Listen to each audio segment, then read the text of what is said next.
Capítulo 10. Pudrirse aquí solo. Las sombras parecían casi murmurar en patética consideración por su penitencia. En el silencio sepulcral de la cámara en ruinas, todo lo que había dentro aguardaba conteniendo la respiración. El niño, los cadáveres y todos sus pecados. Cada uno parecía languidecer allí en un silencio mórbido, una cacofonía sin sonido alguno. Y en el centro de todo, Zetsu sintió la ruptura de algo precioso. A su derecha, la pila de víctimas que la extraviada había dejado atrás. A su izquierda, el cuerpo decapitado de la propia extraviada, con el rostro deformado para siempre en una auténtica muestra de horror. Frente a él, el cuerpo de Fukushima-san, con el pecho desgarrado, la sangre aún goteando en el hormigón. Shirou se sentó de espaldas a la pared, en completo silencio, de no ser por los suaves sonidos de su respiración. Esperando, tanto un milagro que sabía que nunca llegaría como el rescate que sabía que ya estaba en camino. No tardaría mucho. Le había enviado el mensaje a Samilla hacía unos 15 minutos. Ella y Anastasia probablemente iban bien encaminadas. Solo tenía que esperar. Y así, en el silencio opresivo de una habitación llena de cadáveres, Shirou Zetsu fue abrazado por las sombras que se retorcían y permaneció tan inmóvil como aquello que lo rodeaba.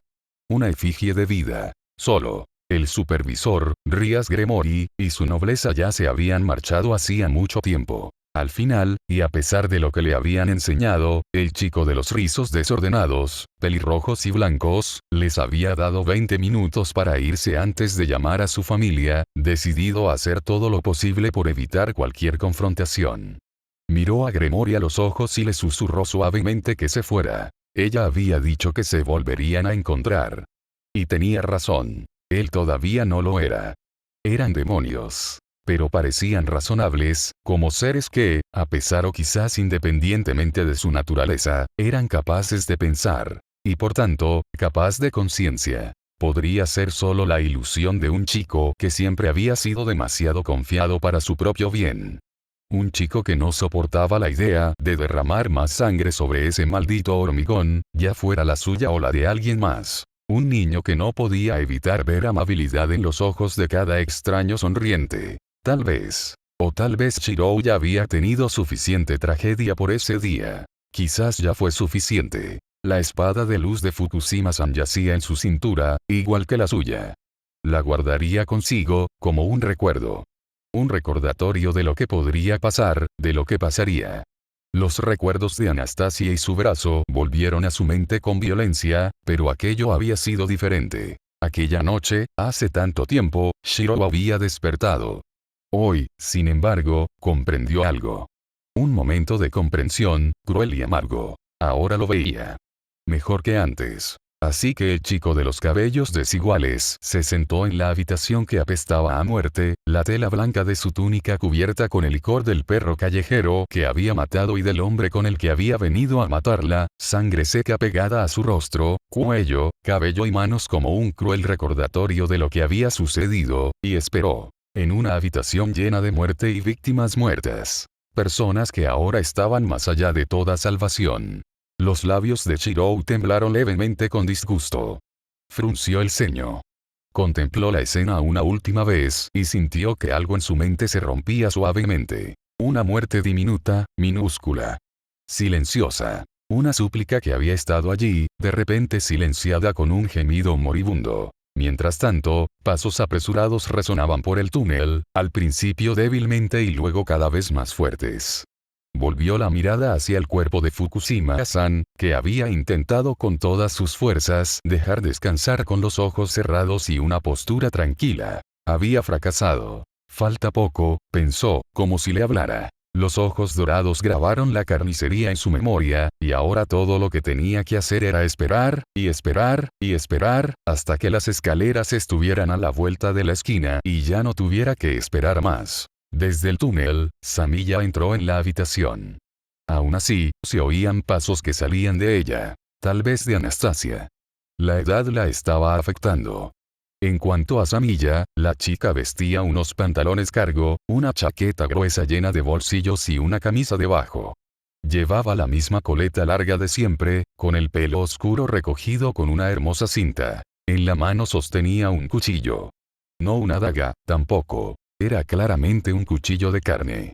En mejores circunstancias, él se habría burlado de ella, con los labios curvados en la misma sonrisa irónica y las gotas de ácido sonando como palabras melosas. Pero aquel no era tal momento. En lugar de eso, como si fuera un reloj, giró su rostro para encontrarse con los ojos de la chica que había entrado corriendo en la habitación. Como si fuera un reloj, sus miradas se encontraron. Pero el horror que había en ellos era enteramente humano. Y así quedó la escena. Una vez, un niño que una vez se llamó Snowfall fue encontrado por su hermana en una habitación llena de cadáveres, con cortes de luz en su rostro y con sangre adherida a él como una maldición, con los cuerpos del monstruo y el maestro a su lado, traicioneramente silenciosos. Y pensó, y reflexionó, y lo supo íntimamente. Esto también era el infierno. Samilla dio un paso adelante temblorosamente. Respiró con dificultad y se levantó de su sitio junto a la pared, apoyándose en el suelo para estabilizarse.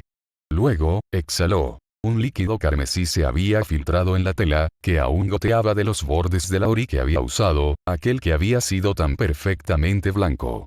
Aunque Xetsu estaba prácticamente ileso, la ropa que había elegido estaba rasgada en algunas zonas y cortada en otras. De ahí en adelante, la sangre formó gotas como lluvia y cayó al suelo, una y otra vez.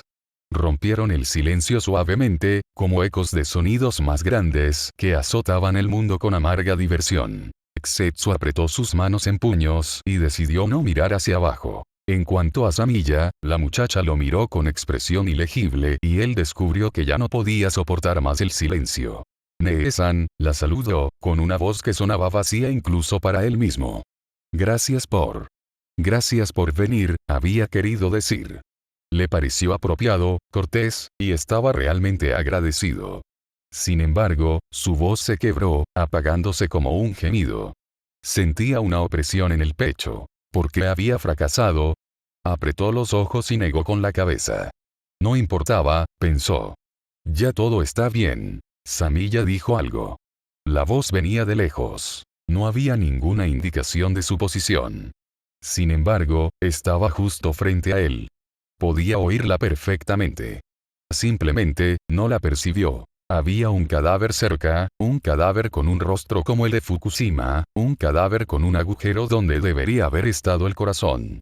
Había un cadáver cerca, el cadáver de una niña arrancada de su vida, con la cabeza cortada limpiamente del cuello por una cuchilla. Podía oler su sangre incluso ahora. Su mente se volvió un poco borrosa. Aún así, dio un paso adelante y se encontró golpeando algo caliente. Ah, ahora lo entendió. Se hundió en el abrazo ofrecido, aferrándose a la tela con manos temblorosas y cubiertas de sangre. Al mismo tiempo, Samilla exhaló temblorosamente y lo atrajo hacia sí, casi dolorosamente. Sintió una mano en la nuca que presionaba su rostro contra el hueco de su cuello como si fuera a desaparecer si ella lo soltaba. Tenía sentido. Él mismo lo sentía, como si estuviera a punto de desmoronarse. Porque quizá Xetsu ya era mayor. Ya no era un niño, eso era cierto. Pero esto no era un dolor infantil. Este fue un horror que afectó sin importar la edad. Independientemente de la madurez. Así que se dejó llevar por la calidez del consuelo que le ofrecía.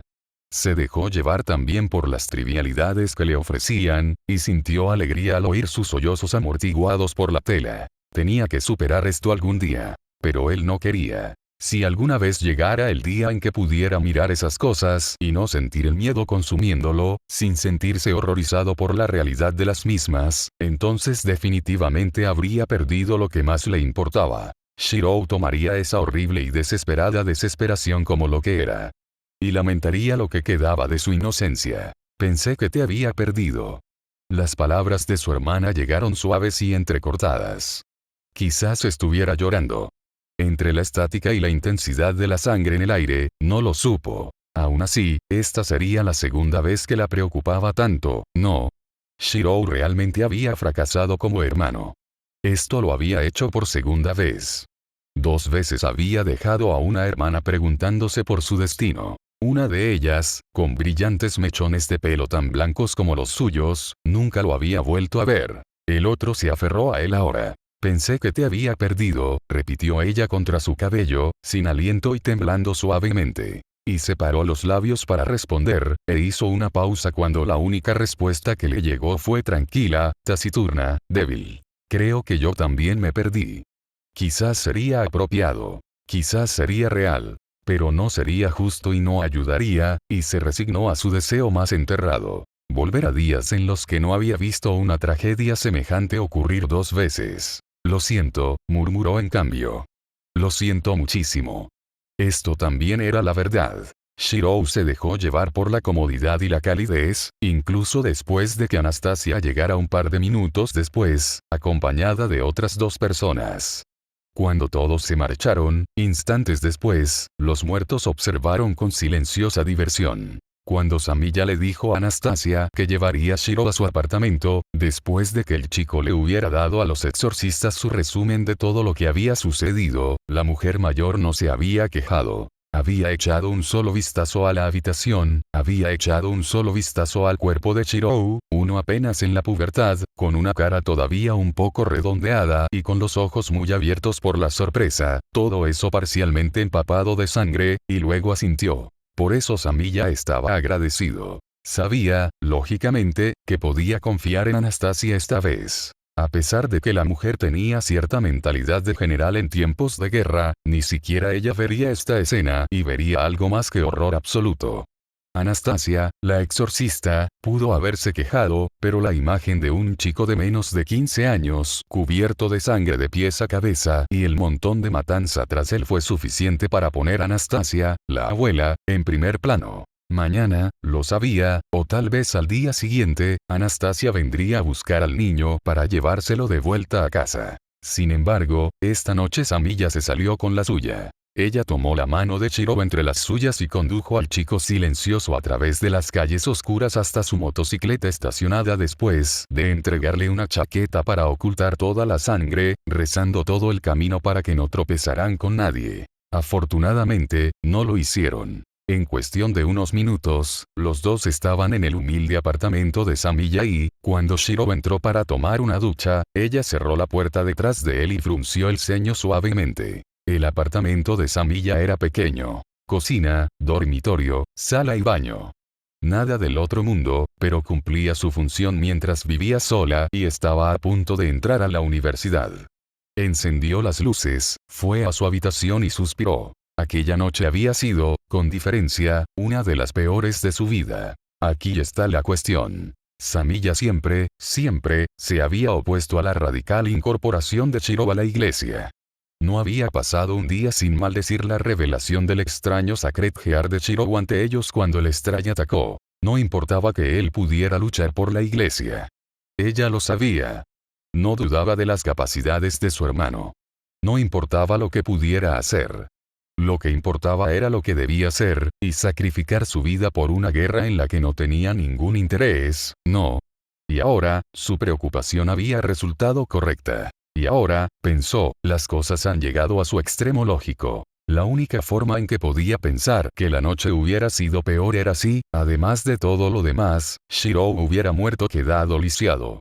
Rebuscando en su armario algo que el chico pudiera ponerse, siguió reflexionando sobre el irónico horror de su situación. De todos los niños que Samiya había considerado familia en el orfanato, niños a los que aún visitaba de vez en cuando, excepto era, por supuesto, con quien tenía una relación más estrecha, y con diferencia.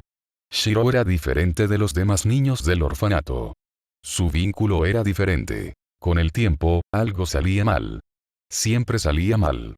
Y entonces perdía la poca familia que le quedaba en ese mundo. Ese era su hermano. Alguien por quien ella había sido responsable, a quien había cuidado, escuchado y por quien se había preocupado durante toda su vida. Ese era su hermano menor a quien la iglesia enviaba a morir. Todo porque tenía un don de Dios. Vaya don. Si su Dios era uno que elegía a niños como soldados para morir en su guerra por poderes, ella había tenido razón al rechazarlo. Samiya suspiró, escogiendo una camisa blanca sencilla y unos pantalones cortos de su armario. Le quedarían un poco grandes al niño, pero no mucho. Mientras el sonido de la ducha al abrirse y el agua corriendo resonaba suavemente en su apartamento, por lo demás silencioso, caminó de su habitación al baño y dejó la ropa doblada frente a la puerta. En silencio, se alejó y caminó hacia la cocina para ver qué bocadillos podía ofrecerle al niño. Claro, como era tan tarde, la niña se aseguró de no hacer ruido, y entonces se detuvo. Conociéndolo, Samilla se dio cuenta de que probablemente preferiría saltar su despensa y cocinarles algo a ambos. Siempre le había gustado cocinar cuando estaba estresado. Bueno, da igual. La cocina de Shirou siempre fue legendaria. Si le servía, podía tener lo que quisiera de su despensa. Podría arruinar su presupuesto, al fin y al cabo, Samilla era una huérfana sin blanca y una estudiante universitaria a punto de arruinarse, y por eso tenía que racionar su dinero con prudencia, si se pasaba en una comida, pero al final valdría la pena. Si le hiciera sentir mejor, valdría la pena. Pero eso también significaba que ahora tenía poco que hacer. Lo que significaba que tenía pocas maneras de distraerse de la idea que había estado creciendo en lo más profundo de su mente desde el momento en que entró en esa horrible habitación. No. Antes. Años antes. Y Naomi Samilla se acercó a la mesa de la cocina, se sentó en una silla y sacó su teléfono del bolsillo. En silencio, encendió la pantalla con solo presionar un botón, mientras sus ojos se posaban de nuevo en la notificación de mensaje sin leer que nunca se había atrevido a borrar. Ella nunca lo había necesitado tampoco. Por mucho que pensara que el estigma de la iglesia contra la magia era absurdo, Samilla y Naomi había decidido alejarse de esas cosas, al menos por ella misma. Cuando la situación se descontroló y casi la ejecutan, aceptó la oferta e hizo todo lo posible por cumplir las reglas. Claro que había extrañado la magia todos esos años. Claro que había hecho algunos trucos aquí y allá, a escondidas. La magia era hermosa. Era una chispa de realidad que aprendías a manejar solo con la mente. Era un pequeño fragmento de control sobre lo real y lo no real, una comprensión del mundo que cobraba forma física y adquiría un nombre. No había un solo día en que no lo extrañara. Pero, en general, sabía que había hecho lo correcto al alejarse de todo. Quería una vida libre de esas cosas. Libre del dolor, de la persecución, de enfrentarse a la muerte en cada esquina. Libre de la guerra. Y entonces, esta noche, sin embargo, había aprendido algo. Mientras la iglesia tuviera a Shirou en sus manos, ella nunca sería libre. Porque, al final del día, Naomi Samilla era una hermana mayor. Ella preferiría morir antes que dejar que su inocente hermano muera por orden de algún idiota. El corazón de la chica dio un vuelco al abrir la aplicación de mensajes y bajar hasta el último chat. Como siempre, el último mensaje la saludaba. Si alguna vez necesitas algo, te esperamos. Normalmente, simplemente lo ignoraba. Esta noche, sin embargo, lo golpeó rápidamente con un dedo. Shirou se estaba duchando. Tardaría un rato en limpiarse la sangre. Tenía algo de tiempo. Lo necesitaría. En ese momento, parcialmente envuelta por las sombras de un pequeño apartamento, con pasos ensangrentados marcando el suelo y las mangas de su camisa teñidas de rojo por la mano de su hermano, Samilla tomó una decisión. Y ella escribió: ¿podemos hablar? Una pausa, o eso esperaba. En realidad, la respuesta llegó casi al instante. Te has demorado bastante. Claro que podemos, Sami, respondió al instante Mephistófeles, presidente del Glaushauberer. ¿Dónde y cuándo podemos vernos? Shirou pasó 2 días en casa de Samilla antes de que inevitablemente lo llevaran de regreso al orfanato. En realidad, se sentía casi entumecido por ello. Anastasia se había empeñado en mantenerlo en el orfanato, pero había empezado a evitarlo a veces. Seguían entrenando a diario, y en esas sesiones ella era mucho más despiadada que de costumbre, pero cuando llegaba el momento de terminar, el exorcista se marchaba y lo dejaba con sus pensamientos. Adecuado. Pero, al final, ni Samilla ni Anastasia pudieron quedarse con Shirou por el resto de la semana. Apenas 2 días después de su regreso, y el mismo día en que escucharon sobre la historia de encubrimiento que la iglesia había inventado, la de Shirou tropezando con el cuerpo de Fukushima-san cerca de la iglesia cuando regresaba a casa, los padres de Issei ya aparecieron en la puerta del orfanato y se ofrecieron a acogerlo por unos días. Lo llamaron una pijamada. Shirou había dicho que sí casi de inmediato, y Anastasia no había tenido el coraje ni una excusa suficiente para impedirle tomarse un tiempo para relajarse en compañía de una amiga. Él la había mirado con los ojos muy abiertos cuando le hizo la pregunta y, a pesar de la distancia reciente, ella había accedido. Una forma exitosa de utilizar la culpa como arma, por así decirlo. Por una vez, Shirou sintió su edad. Era extraño, pero no desagradable. A pesar de todo, todavía se sentía feliz al pensar en pasar tiempo con su amigo. Aunque el chico fuera un pervertido. Además, el ambiente en el orfanato era infernal. Claro, todo fue un poco repentino, pero entonces recordó que la familia Id no sabía realmente que era cercano a la gente del orfanato, y probablemente asumieron que solo estaba allí porque nadie lo había acogido. Después de todo, solo le había contado a Issei lo suficiente para que el niño supiera de Samilla. Para ellos tenía sentido asumir que no tendría apoyo en casa. Al final del día, a pesar de que todos eran raros a su manera, Shirou había llegado a apreciar lo amable y compasiva que podía ser la familia de Issei. Pero, realmente, lo que más apreciaba era al propio Issei, porque, al final del día, Issei era la imagen misma de la incomodidad cuando se trataba de momentos sensibles. Le había llevado exactamente 3 horas de juegos algo tensos en su casa antes de que el chico de cabello color avellana se girara hacia Shirou, respirara profundamente, inclinara la cabeza y gritara: "Lo siento mucho por tu pérdida y mala suerte". Habían estado jugando Street Fighter. Sinceramente, Shirou no era muy aficionado a los videojuegos, pero, al estar con Issei, eran divertidos.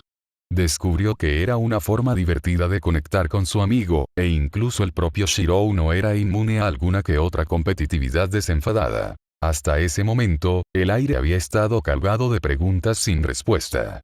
Había estado esperando algo todo el día. Y, sinceramente, era justo. Shirou se sentía vacío. Como si su mente estuviera solo a medias. De vez en cuando, al parpadear, podía ver la habitación con claridad. A veces. Y a veces veía un incendio aún peor. Así que, por supuesto, se dieron cuenta. Y, por supuesto, acabaron preguntándoselo.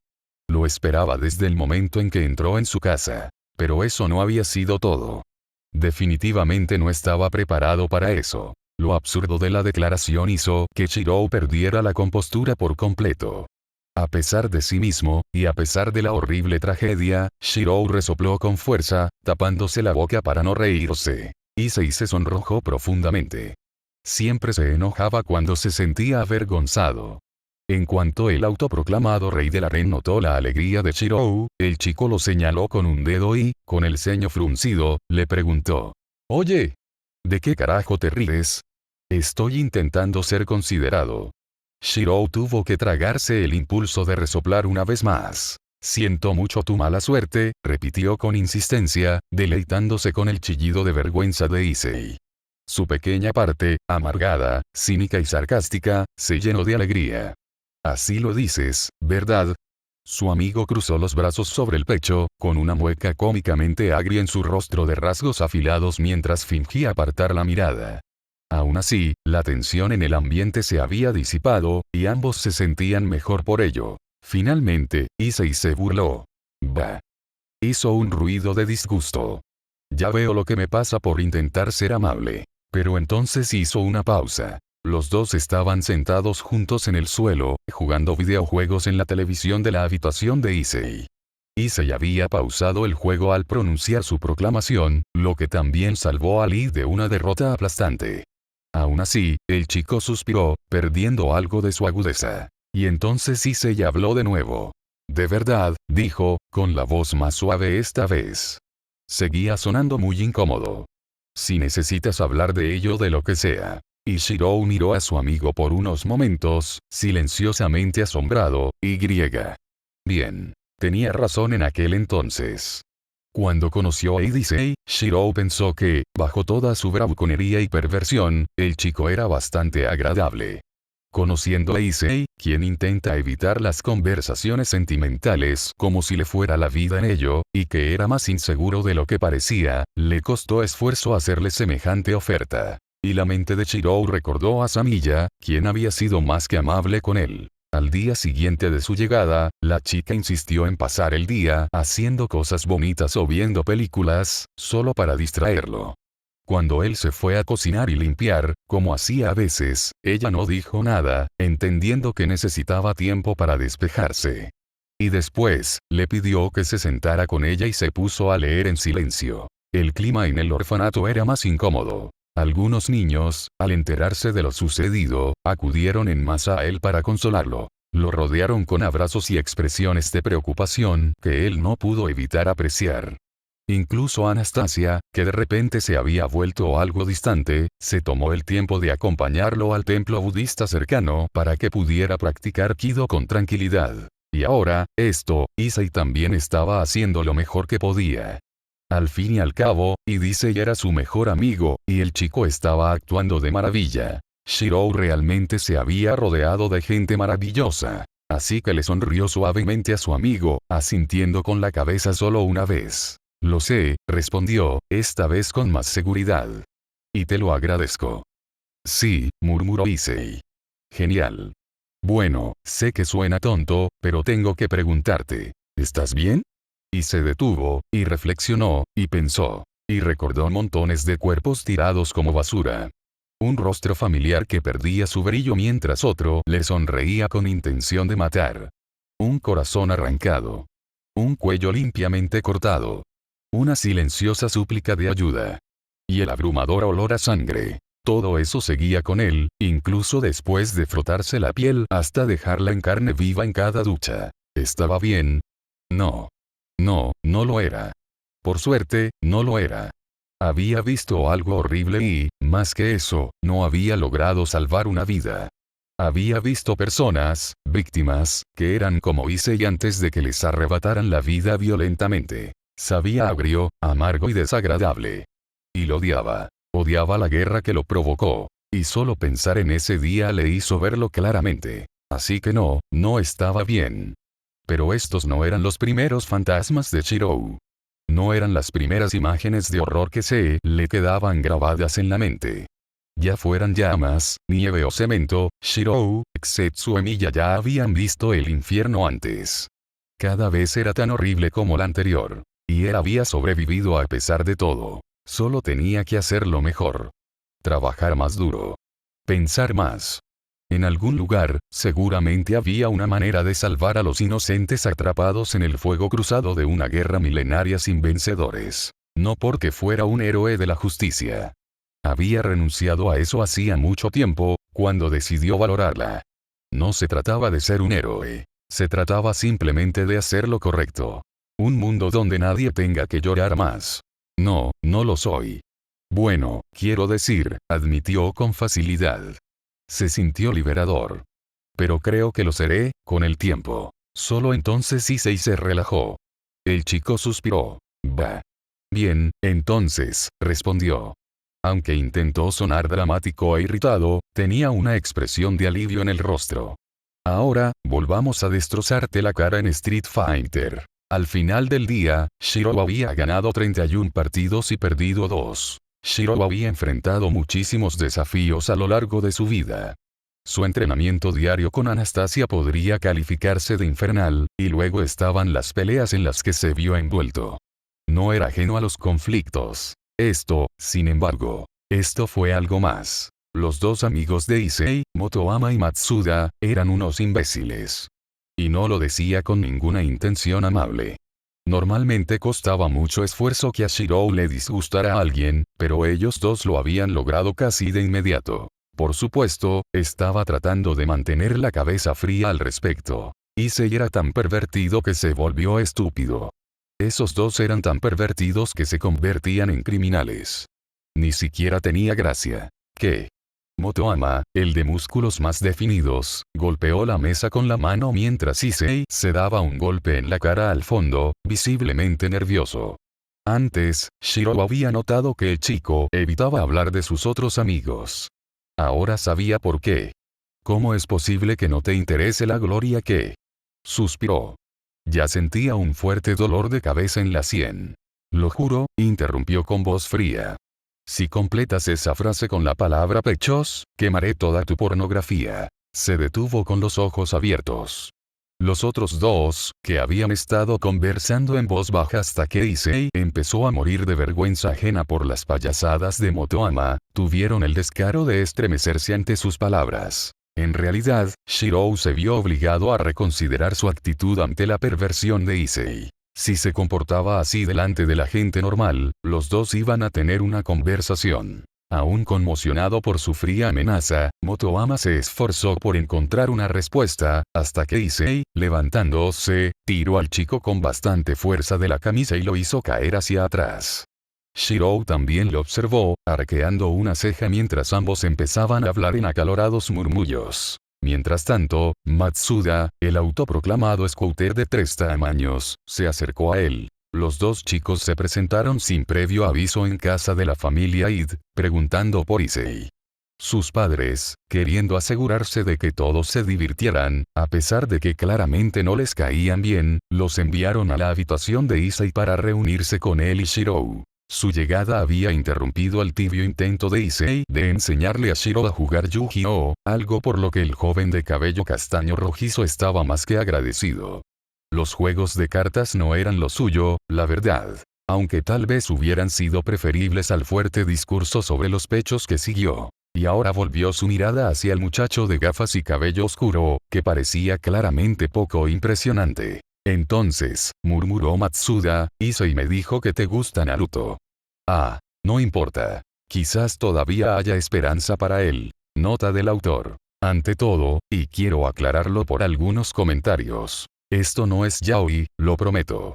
No quiero emparejar a Shirou con Issei. Solo son amigos. Habría pensado que era obvio, pero a juzgar por la preocupación que algunos de ustedes han expresado, he llegado a la conclusión de que no lo es. También he llegado a la conclusión de que todos necesitáis mejores amigos, Jesucristo. Como acotación al margen, el trío pervertido y sus travesuras me incomodan un poco, como concepto. Sin embargo, siempre se les trata como una broma en la serie. Creo que eso es importante. He visto muchos fics que los presentan como personas horribles, pero DXD en su totalidad es humorístico, con un toque de humor y pervertido. No son excepciones. Si cambias el tono del programa, probablemente deberías cambiarlos también. Así que, en mi opinión, están bien. Son terriblemente pervertidos y no saben cómo tratar a los demás, pero tengo la sensación de que eso también se debe en parte a que son prácticamente unos marginados. Pasar tiempo solo con personas que comparten tus opiniones o con personas que te odian por ello los vuelve más extremistas. Al final, son solo adolescentes tontos y excitados. Es una tontería, pero bueno. Por ahora, sin embargo, nos acercamos a la gran línea que todos estáis esperando. Con esto, nos acercamos poco a poco al canon. Dentro de tan solo un año, en las novelas visuales, Issei comenzaría a caer en la cadena metafísica de eventos que dio origen a lo que conocemos como Ixchol de XD. En cambio, nos encontramos con esto. Un cuento de muchas partes. Una historia mucho más oscura, en cierto modo. Después de todo, la realidad depende del observador. Y aquí la contemplamos con ojos de oro fundido. Esta historia seguirá creciendo de ahora en adelante. Espero sinceramente seguir viéndolos a todos mientras recorremos este camino en espiral. Cabe destacar que se tomaron ciertas libertades con el material original de Ixchol de XD. He intentado, y sigo intentando, ceñirme al canon en la medida de lo posible, pero hay mucho que nunca se explicó con profundidad. La magia, tal como la realizan los humanos, es una de ellas. Por lo tanto, he extrapolado. Verán más de esto con el tiempo. La recepción del último capítulo fue mixta, pero bastante positiva. A la mayoría pareció gustarle, lo cual me alegra. Esperemos que disfruten de este también. Además, sobre el tema del tiempo, ya te lo dije, freaking. Prometo que esta vez no tardaré 10 años. Como pequeña celebración por haber superado las 50.000 palabras y los 500 comentarios, con las actualizaciones de los capítulos y segundo, y ahora este capítulo X, también quiero agradecerles a todos. Quizás los primeros que hagan preguntas reciban respuestas. Como siempre, esta ha sido Lily y nos vemos por ahí.